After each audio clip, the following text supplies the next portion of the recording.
नमस्कार दोस्तों, स्वागत है आप सभी का एक बार फिर से आपके अपने इस चैनल पर।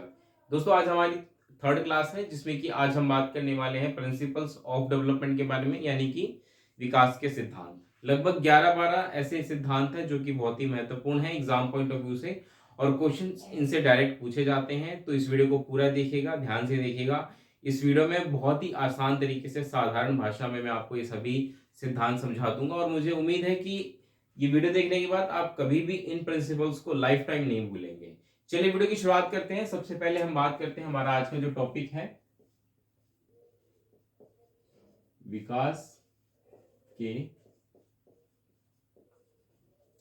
सिद्धांत। ठीक है, तो इसके तहत आज जो हम सबसे पहला सिद्धांत पढ़ने जा रहे हैं वह है व्यक्तिगत विभिन्नता का सिद्धांत। व्यक्तिगत विभिन्नता, इंग्लिश में आप इसको कह सकते हैं इंडिविजुअल डिफरेंस। इसका अर्थ क्या है? इसका अर्थ यह है, इस सिद्धांत के अनुसार ये कहा जाता है कि जो विकास है, जो डेवलपमेंट है, वो हमें हर एक बच्चे में अलग अलग देखने को मिलता है। ऐसा कभी भी संभव नहीं हो सकता कि किसी दो बच्चों में एक ही तरह का डेवलपमेंट हो। एक तरह का डेवलपमेंट होने का मतलब ये है कि दो बच्चे हूबहू एक जैसे दिखे हमें। ठीक है, अगर कोई दो जुड़वा बच्चे भी होते हैं ना, तो दिखने में एक जैसे हो सकते हैं लेकिन उनका व्यवहार बिल्कुल ही अलग होगा। ऐसा क्यों है?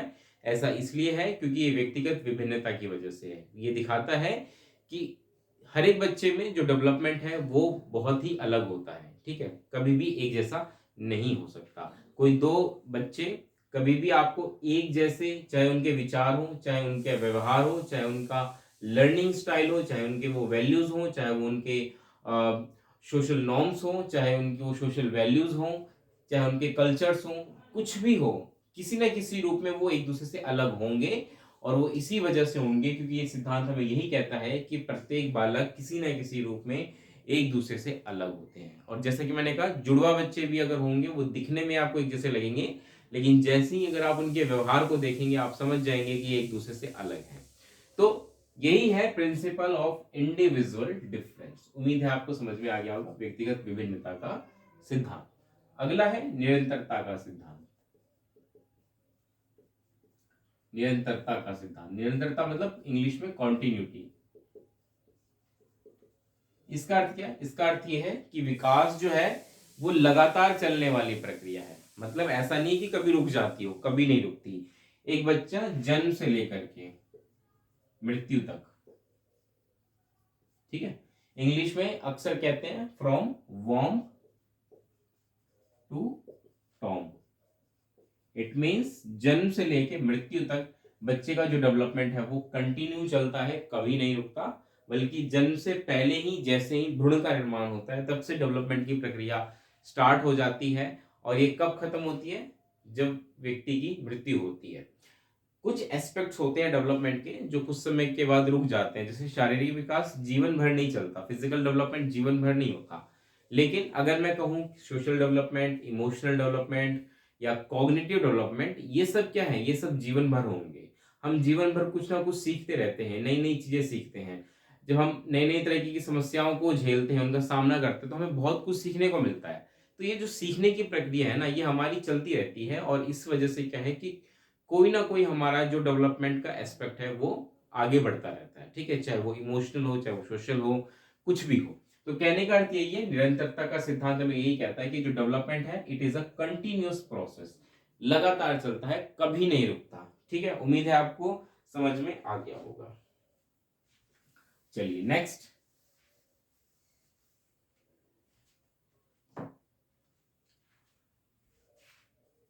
नेक्स्ट है प्रिंसिपल ऑफ यूनिफॉर्मिटी, यानी कि एक रूपता का सिद्धांत।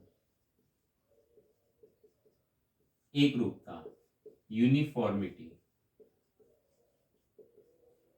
इसका क्या अर्थ है? इसका अर्थ ये है, ये कहता है कि जो डेवलपमेंट होता है प्रत्येक बच्चे में, उनमें हमें एक रूपता देखने को मिलती है, यूनिफॉर्मिटी देखने को मिलती है, एक समानता देखने को मिलती है। अब हो सकता है कि आप ये सोचे कि अभी तो थोड़ी देर पहले आपने कहा था कि इंडिविजुअल डिफरेंस होता है, लेकिन अभी आप कह रहे हैं कि एक रूपता होती है। थोड़ा ध्यान से समझिए इस पे। यहाँ पे एक रूपता का अर्थ क्या है इसको समझिए, और इंडिविजुअल डिफरेंस क्या है इसको भी समझिए। इंडिविजुअल डिफरेंस तो मैं समझा चुका हूँ, लेकिन थोड़ा सा एक रूपता पे मैं थोड़ा ज्यादा जोर दूंगा और आपको अच्छे से समझाने की कोशिश करूंगा। एकरूपता का अर्थ ये है कि अगर आप देखें कि बच्चा जो होता है चाहे वो कोई भी हो, मतलब ऐसा नहीं कि मैं ये कह रहा हूँ कि सिर्फ इंडिया, किसी भी country all over the world universal है ये, कि बच्चे में डेवलपमेंट में एक यूनिफॉर्मिटी होती है। यूनिफॉर्मिटी क्या होती है कि कोई भी बच्चा होगा वो पहले इनफेंसी स्टेज, जिसको हम कहते हैं हिंदी में शैशवावस्था, उसके बाद चाइल्डहुड स्टेज, उसके बाद एडोलसेंस एज, और उसके बाद अडल्टहुड एज। इन्हीं 4 स्टेजेस से होकर के गुजरेगा। ये सभी बच्चों में है। ये दिखा रहा है यूनिफॉर्मिटी। यहाँ पे यूनिफॉर्मिटी का मतलब ये है कि जो डेवलपमेंट के स्टेजेस होंगे वो सभी बच्चों में, चाहे वो कोई भी हो, यूनिवर्सल है ये, सब में एक रूपता हमें देखने को मिलेगी। Infancy, childhood, adolescence and adulthood. इसके अलावा कुछ ऐसे चेंजेस जो इनमें होते हैं विशेष, मोटे मोटे विशेष जो मैं कह रहा हूं, वो भी यूनिफॉर्म होते हैं। फॉर एग्जाम्पल इन्फेंसी स्टेज में ही बच्चा बैठना, चलना, ये सब शुरू कर देता है ना। चाइल्डहुड स्टेज में बच्चे में जैसा कि हम देखते हैं बच्चे में ईगोसेंट्रिज्म होता है, बच्चे में एनिमिज्म होता है। ये कुछ ऐसी चीजें हैं जो चाइल्डहुड की विशेषताएं हैं, ये सब हमें देखने को मिलता है। एडोलेसेंस एज में अगर बात करते हैं, प्यूबर्टी एक पीरियड होता है जिसके बाद बच्चे में जो बच्चे के सेक्स ऑर्गन्स होते हैं वो डेवलप होना शुरू हो जाते हैं, ठीक है ना। तो ये सब यूनिफॉर्म है, यूनिफॉर्मिटी हमें देखने को मिलेगी। अडल्टहुड आते ही बच्चा एक मेच्योर अडल्ट बन जाता है, समझदार व्यक्ति बन जाता है। तो ये जो मैं आपको बातें बता रहा हूँ ये सभी में होती है, ये यूनिवर्सल है। लेकिन जब हम बात करते हैं इंडिविजुअल डिफरेंस की, तो वहां पे ये सब होने के बावजूद भी, इन चारों स्टेजेस से गुजरने के बाद भी, प्रत्येक बच्चे में विकास एक अलग रूप में ही नजर आता है हमें। उसका जो परिणाम होता है विकास का, वो एक अलग ही पर्सनैलिटी प्रत्येक बच्चे को बनाता है। कभी भी दो बच्चे एक जैसी पर्सनैलिटी हो ही नहीं सकते। तो यही है एक रूपता का सिद्धांत और यही है व्यक्तिगत विभिन्नता का सिद्धांत। उम्मीद है आपको समझ में चीजें आ गई होंगी। चलिए आगे बढ़ते हैं।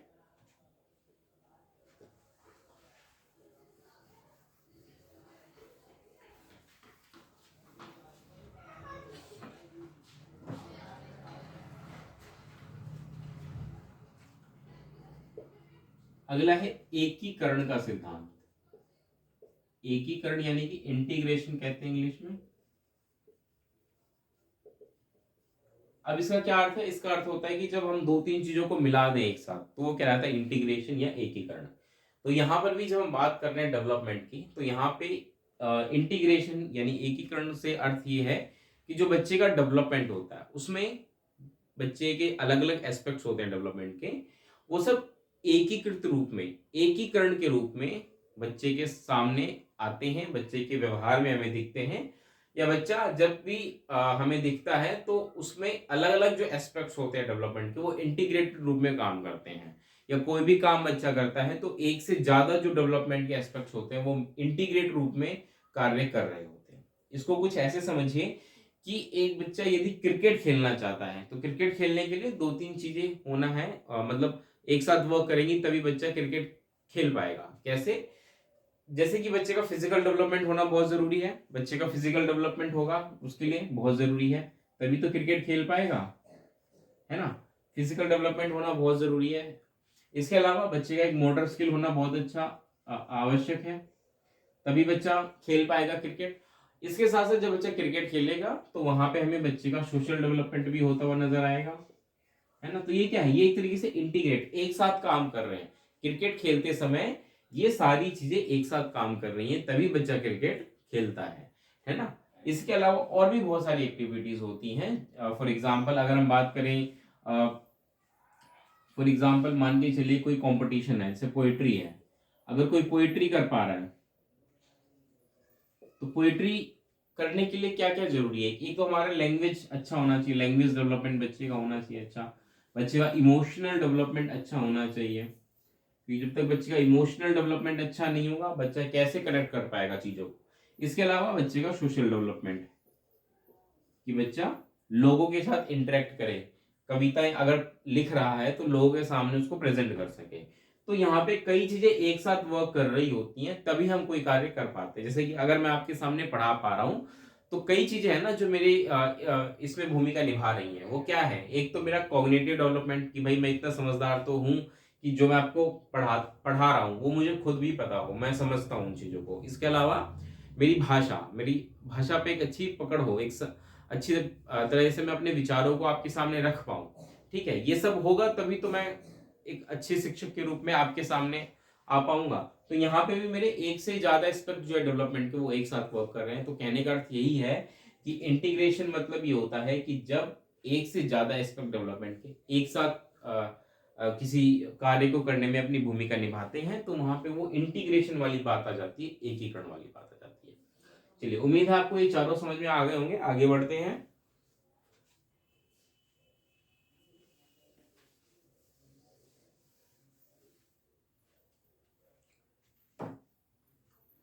Next is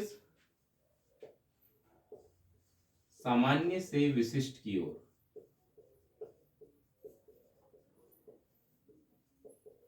general to specific. ठीक है,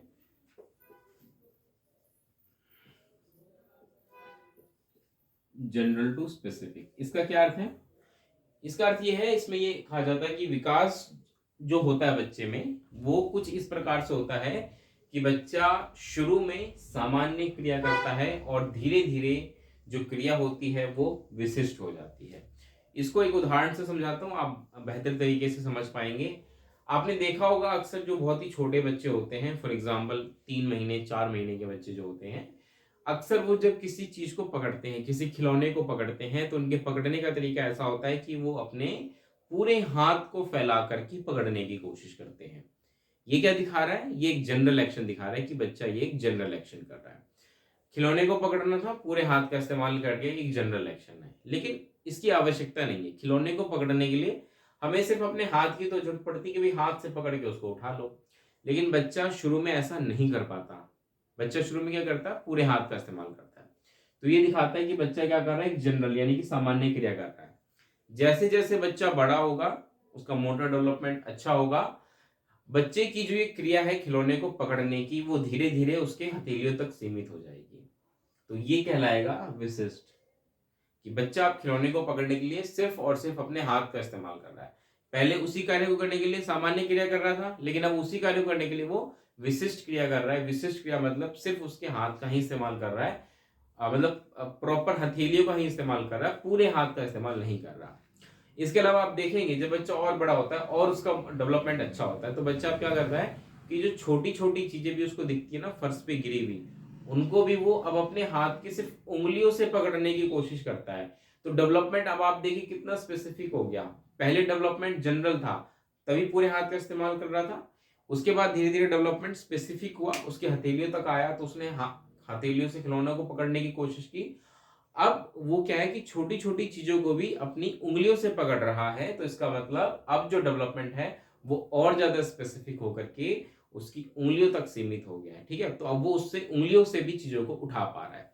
तो ये दिखाता है सामान्य से विशिष्ट की ओर। ठीक है, उम्मीद है आपको समझ में आ गया होगा। चलिए आगे बढ़ते हैं। नेक्स्ट है वो है सेफेलोकॉर्डल, प्रिंसिपल ऑफ सेफेलोकॉर्डल। ठीक है, हिंदी में भी इसको हम सेफेलोकॉर्डल ही कहते हैं, तो मैं हिंदी में नहीं लिख रहा हूँ, इंग्लिश में लिख रहा हूँ। सेफेलोकॉर्डल के लिए एग्जैक्ट वर्ड तो नहीं है हिंदी में, लेकिन हम इसको जनरली कहते हैं सिर से पैर की ओर।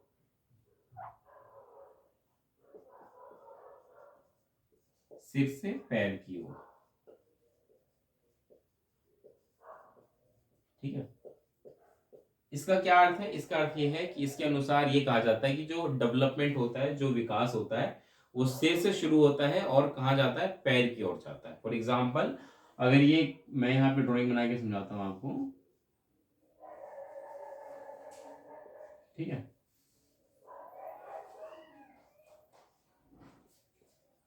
इसके अनुसार ये कहा जाता है कि बच्चे का जो डेवलपमेंट है वो कहाँ से शुरू होता है? सबसे पहले सिर से शुरू होता है, उसके बाद जो बाकी हिस्से हैं जैसे कि ये भुजाएं हैं, इनका विकास होगा।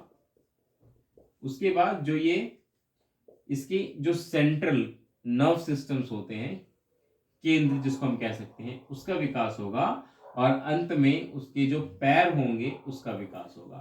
तो यहाँ पे आप देखेंगे कि जो हम कह रहे हैं ना जनरल टू स्पेसिफिक, सॉरी, सेफेलोकॉर्डल, सिर से पैर की ओर, यहाँ पे इसका अर्थ यही है कि डेवलपमेंट सिर से शुरू होता है और पैर की तरफ जाता है। ठीक है, सिर से शुरू होकर के पैर की तरफ जाता है।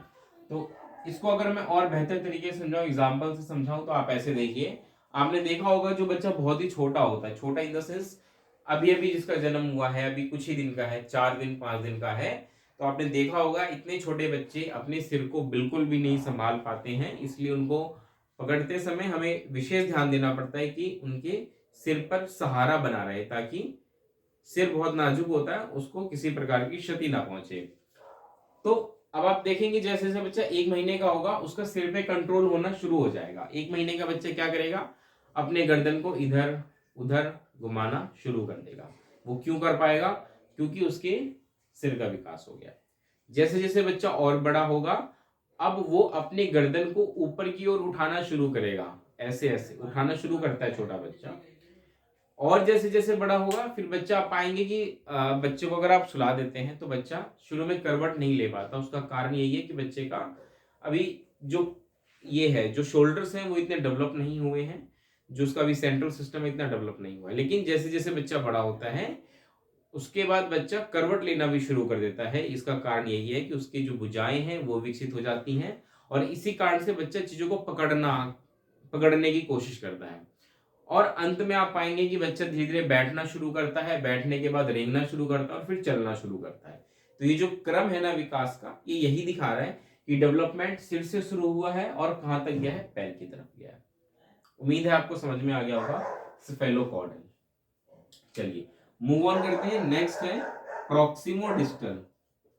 प्रॉक्सिमो डिस्टल, प्रॉक्सिमो डिस्टल काफी हद तक कुछ इस प्रकार से, इसी ड्राइंग से मैं आपको समझाने की कोशिश करता हूं।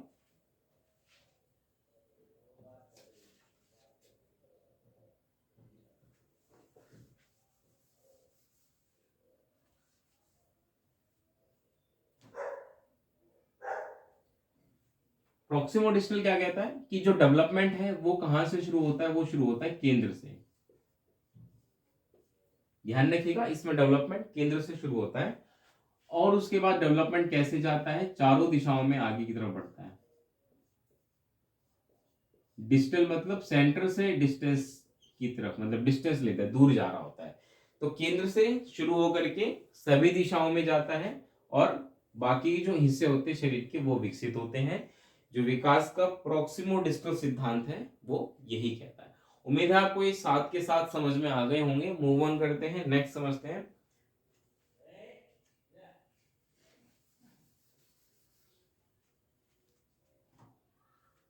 आठवां,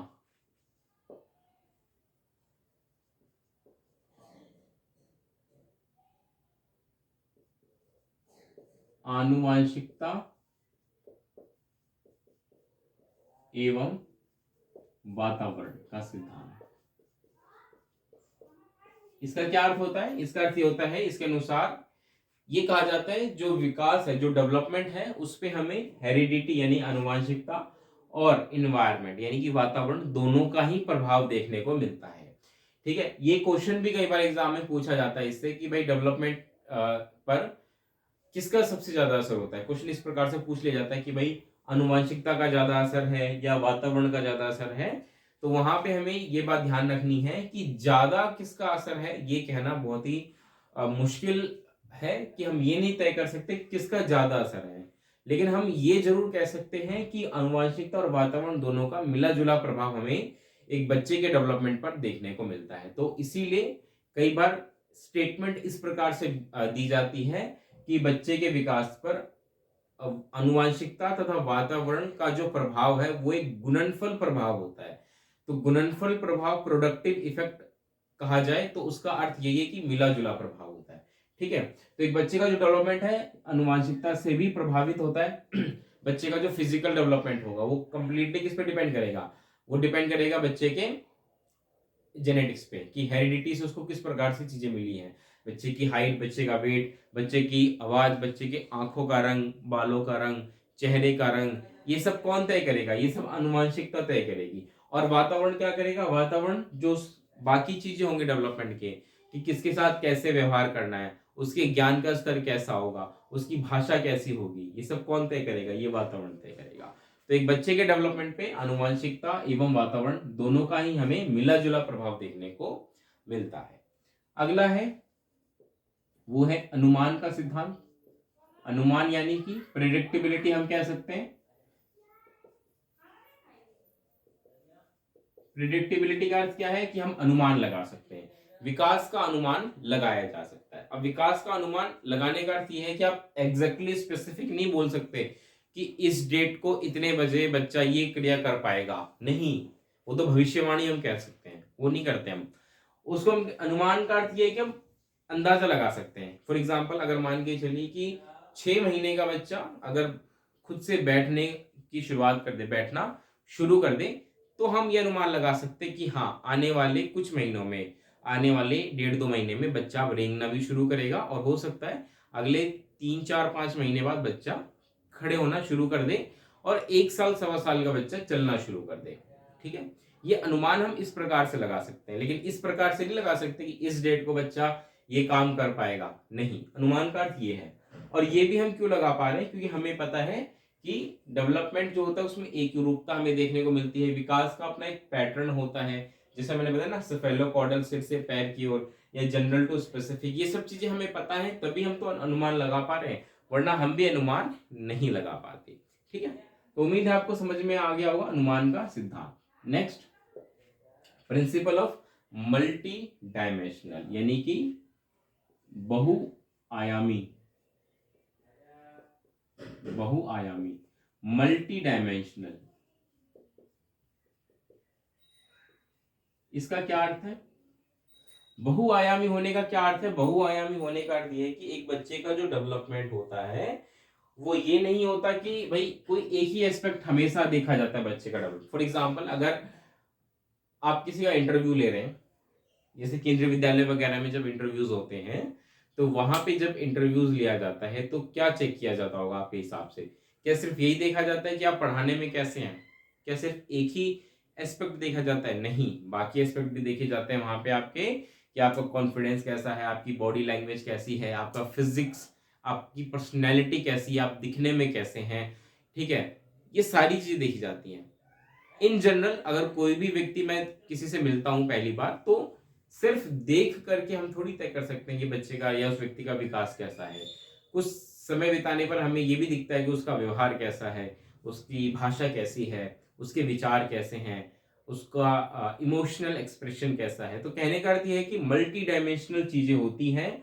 इसी प्रकार से विकास का सिद्धांत यही कहता है कि एक बच्चे का विकास जो होता है वो मल्टी डायमेंशनल होता है, कि सिर्फ एक ही एस्पेक्ट नहीं होते कि फिजिकल डेवलपमेंट ही सिर्फ डेवलपमेंट है, मल्टी डायमेंशनल है बच्चा। इसका अर्थ यह है कि बच्चे का सिर्फ फिजिकल डेवलपमेंट नहीं, उसका इमोशनल, सोशल, लैंग्वेज, मोरल, ये सारी चीजें मिला करके ही एक डेवलपमेंट बनता है, जिसको हम कहते हैं मल्टी डायमेंशनल।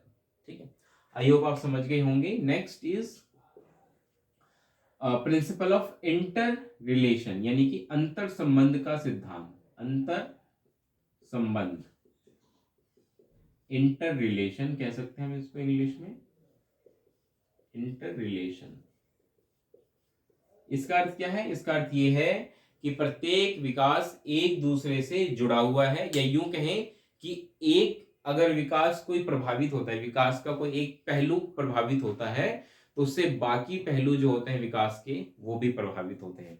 इसको ऐसे समझने की कोशिश करिए कि एक बच्चा जो है फिजिकली रूप से अगर वो मान के चलिए बीमार रहता है अक्सर, ठीक है, मतलब फिजिकली वो ठीक नहीं है, मतलब बीमार है, कमजोर है, तो आप पाएंगे कि ऐसे बच्चे का सामाजिक विकास प्रभावित होता है, ऐसे बच्चे की का लैंग्वेज डेवलपमेंट प्रभावित होता है। उसका कारण क्या है कि जो बच्चे अक्सर बीमार रहते हैं, अक्सर वो बाकी बच्चों के साथ कंपीट नहीं कर पाते, तो ऐसे में इन बच्चों में इनफीरियोरिटी कॉम्प्लेक्स आ जाता है। उनको लगता है कि मैं बाकी बच्चों के मुकाबले कुछ कम हूं, तो इस वजह से वो बाकी बच्चों से बचने की कोशिश करते हैं, जिसकी वजह से उनका सामाजिक विकास प्रभावित होता है और साथ के साथ भाषा विकास भी प्रभावित होता है, क्योंकि भाषा विकास के लिए सबसे महत्वपूर्ण है कि बच्चा बाकी लोगों के साथ मिले जुले बातचीत करे। इसी प्रकार ऐसे समझिए कि एक बच्चे का अगर इमोशनल डेवलपमेंट सही नहीं हुआ है तो उसका सोशल डेवलपमेंट जरूर अफेक्ट होगा। फॉर एग्जाम्पल अगर एक बच्चा अपने इमोशंस को कंट्रोल करना नहीं जानता, गुस्सा बहुत ज्यादा आता है, समय समय पर जिद करता है, रोता है, तो ऐसे बच्चे क्या होते हैं, अक्सर वो आगे चल करके एक तरीके से बाकी लोगों के साथ एडजस्ट नहीं कर पाते, बाकी लोगों के साथ एडजस्ट करने में उनको दिक्कत आती है, तो यहाँ पे उनका सामाजिक विकास प्रभावित हो रहा है। ठीक है, तो कहने का अर्थ यही है कि एक एस्पेक्ट अगर बच्चे का अफेक्ट हो रहा है डेवलपमेंट का, तो बाकी एस्पेक्ट भी अफेक्ट होंगे। क्यों होंगे? क्योंकि आपस में इंटर रिलेटेड है। तो अंतर संबंध, इंटर रिलेशन का अर्थ यही है कि जो जितने भी मैंने एस्पेक्ट बताए आपको डेवलपमेंट के, वो आपस में क्या है, इंटर रिलेटेड है।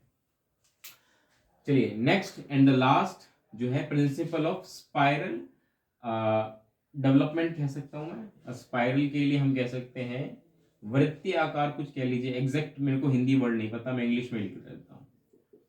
Spiral development, principle of spiral development, इसका क्या अर्थ है? तो सबसे पहले आपको स्पाइरल शब्द का अर्थ पता होना चाहिए। स्पाइरल आपको शायद मैं पिक्चर बनाऊं तो शायद ज्यादा बेहतर आप समझ पाएंगे। स्पाइरल कुछ इस प्रकार से होती है चीजें,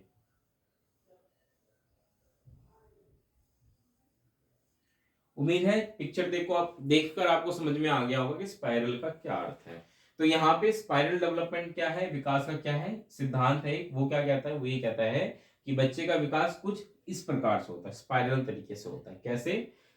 ये कहता है कि बच्चे का विकास कभी तेज होता है तो कभी धीरे होता है, कभी तेज होता है फिर से, और उसके बाद फिर से धीरे होता है, और ये प्रक्रिया चलती रहती है। ठीक है, कुछ ऐसे समझिए कि बच्चे का जो डेवलपमेंट है, पहले वो तेज होगा फिर धीरे हो जाएगा, फिर तेज होगा फिर धीरे हो जाएगा, फिर तेज फिर धीरे, फिर तेज फिर धीरे, फिर तेज फिर धीरे, और इस प्रकार से डेवलपमेंट चलता रहता है। ठीक है, इसको अगर आप एग्जाम्पल से समझना चाहते हैं तो यूं समझिए कि जो बच्चे का फिजिकल डेवलपमेंट होता है, शारीरिक विकास होता है, वो इनफेंसी स्टेज में सबसे तेज होता है। इनफेंसी स्टेज में बच्चे का फिजिकल डेवलपमेंट तेज होता है। ठीक है, चाइल्डहुड में आकर के वो स्लो हो जाता है फिजिकल डेवलपमेंट, और उसके बाद फिर से जैसे ही बच्चा एडोलेसेंस एज में आता है, वो फिर से बच्चे का जो फिजिकल डेवलपमेंट है वो फिर से तेज हो जाता है, और आप पाएंगे कि अडल्टहुड में आते ही फिर से जो डेवलपमेंट है बच्चे का वो फिर से धीरे हो जाता है।